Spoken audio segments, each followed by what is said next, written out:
memaksa orang lain agar beriman semua seperti kamu.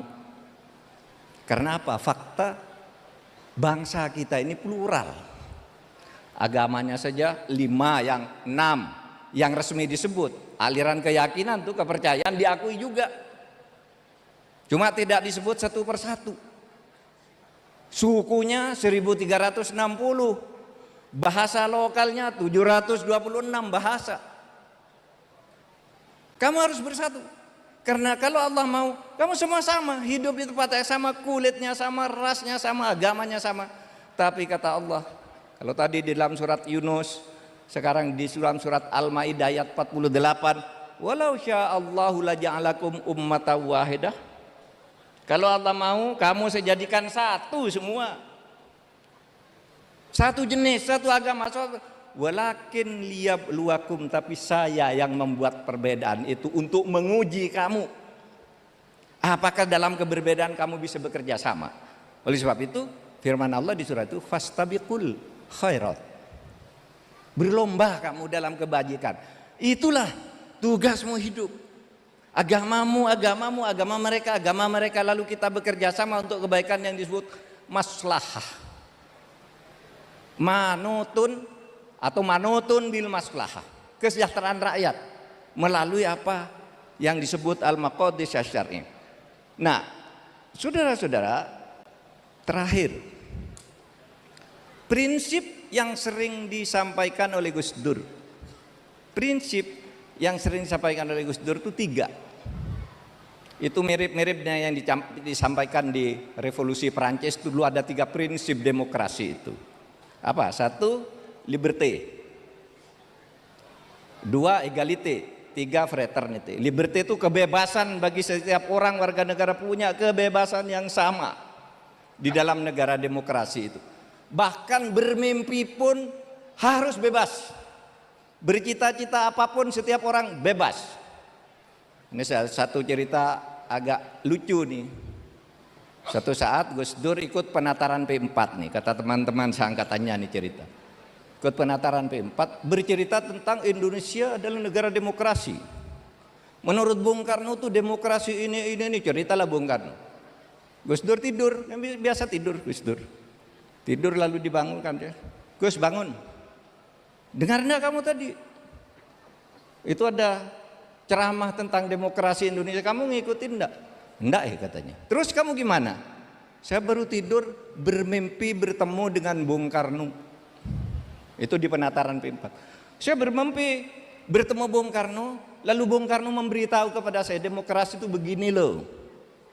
Kerakyatan, ada DPR, ada apa gitu. Dimarahi sama penatarnya. Gus, ini penataran. Kok kamu cerita mimpi apa itu? Lalu Gus Dur bilang, katanya mau bicara demokrasi, masa orang mimpi saja tidak boleh? Ini Gus Dur cara menerangkan enak.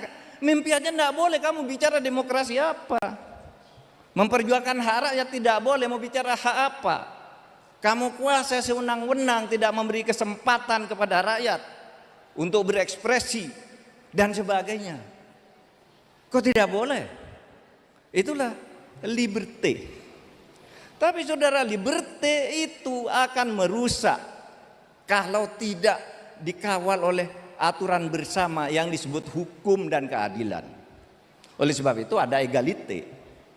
Ya, kesamaan kedudukan di depan hukum dan pemerintahan. Tidak boleh ada diskriminasi. Tidak boleh hanya orang memperjuangkan kelestarian lingkungan hidup lalu dipersekusi, didiskriminasi, dibully, macam-macam, ditakut-takuti, tidak boleh. Kalau terjadi pengadilan, adili dia dengan bebas. Berikan hakim kemerdekaan, turuti putusan hakim. Lalu yang ketiga, fraternity. Fraternity itu artinya apa? Kebahagiaan, persaudaraan, keadilan sosial. Sehingga di situ dalam persaudaraan itu ada kebahagiaan bersama. Itulah yang disebut kesejahteraan. Al-maslahah namanya. Nah itulah gampang toh fikihnya Gus Dur, dan itu konsep seperti itu. saudara. Ulama zaman Orde Baru dihantam habis oleh orang Islam, dianggap melanggar aturan agama, tidak setia kepada Islam karena dalilnya demokrasi itu oleh Barat. Tapi begitu ada reformasi, konsep ini menggelinding, dan apa yang terjadi? Terjadi mobilitas sosial vertikal umat Islam yang begitu melesat. Yang dulu orang Islam itu dianggap manusia kelas 2, tidak bisa ngurus negara. Sejak itu karena demokrasi memilih sendiri siapa teman, siapa yang terbaik, maka saat itulah muncul politisi Islam, bukan hanya di DPR. Kalau dulu kan partai Islam ya milih wakil di DPR, di kabinet sulit. Nah, sesudah reformasi dengan konsep demokrasi yang dibangun oleh Gus Dur itu, kaum muslimin itu bersama suku-suku dan pemeluk agama selain bersama membangun bangsa itu, kita tetap mendominasi. Karena apa? Karena mayoritas.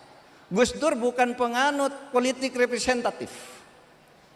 Politik representatif itu dulu di awal-awal bangunnya ICMI, Ikatan Cendekiawan Muslim se-Indonesia, itu artinya pikirannya Pak Amin Rais itu politik representatif, politik di mana kelompok masyarakat yang terbanyak harus memimpin lebih banyak, DPR-nya harus lebih banyak, pemerintahnya lebih banyak, kepala daerahnya lebih banyak. Itu politik representatif. Tapi Gus Dur enggak, pokoknya demokrasi lah, enggak pakai representatifan, nanti kan masuk sendiri.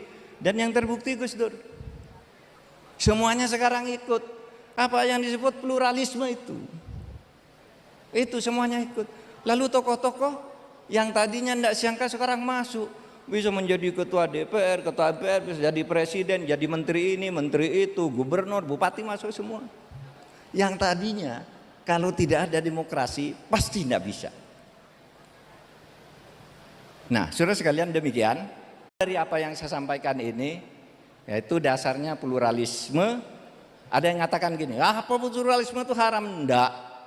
Kalau dalam ilmu pengetahuan tuh ketika bicara sesuatu, kita itu definisinya apa dulu. Kalau pluralisme diartikan semua agama itu benar, ya salah. Pluralisme itu didefinisikan begini, pluralisme adalah kepercayaan bahwa perbedaan itu adalah fakta yang diciptakan oleh Tuhan, dan karenanya harus menghormati di dalam perbedaan itu. Itulah pluralisme. Kalau diartikan seperti yang kata Gus Dur ini, menghormati perbedaan itu ciptaan Tuhan sendiri kok, dalilnya jelas. Mau bikin negara Islam kayak apa? Di Al-Quran tidak ada sistemnya. Di Al-Quran tuh sistem demokrasi bisa, sistem teokrasi bisa, sistem monarki bisa. Nabi Muhammad membentuk sistem tertentu tapi tidak bisa ditiru karena beliau Nabi. Dan sudah tidak bisa lagi sekarang pemimpin Nabi. Kan khotaman Nabiin. Sudah habis. Sehingga kita membentuk negara itu berdasar kebudukan waktu, azman wal amkan, tempatnya, sehingga Arab dan Mesir beda, Indonesia dan Maroko beda, Indonesia dan Pakistan beda, karena tempatnya beda, masyarakatnya beda, walawaid beda-beda. Dan mari kita jaga negara ini dalam satu semangat nasionalisme. Itulah sebabnya lagu Syubbanul Waton itu, saudara, dulu tuh udah lama tuh diciptakan konon oleh Kiai Wahab Hasbullah, ditulis oleh Kiai Maimun Zubair. Ini konon, saya tidak tahu, saya tidak neliti. Tetapi yang pasti lagu Syubbanul Waton itu baru mulai muncul sesudah Gus Dur jadi presiden. Sebelum itu tidak pernah dengar. Kalau sekarang kan hafal semua. Ya lal waton, ya lal waton, ya lal waton, gitu kan, hafal semua. Itu apa? Itu adalah wahai tanah airku, wahai tanah airku, cinta tanah air itu sebagian dari iman. Coba yuk. Ya lal waton, ya lal waton, ya lal waton, hubbul waton minal iman, wala takun minal khirman, inhadu ahlal waton, Indonesia biladi, anta unwanul fakhoma, kullu ma ya'tika yauma tomihan yalqa khimama, kullu ma ya'tika yauma tomihan yalqa khimama.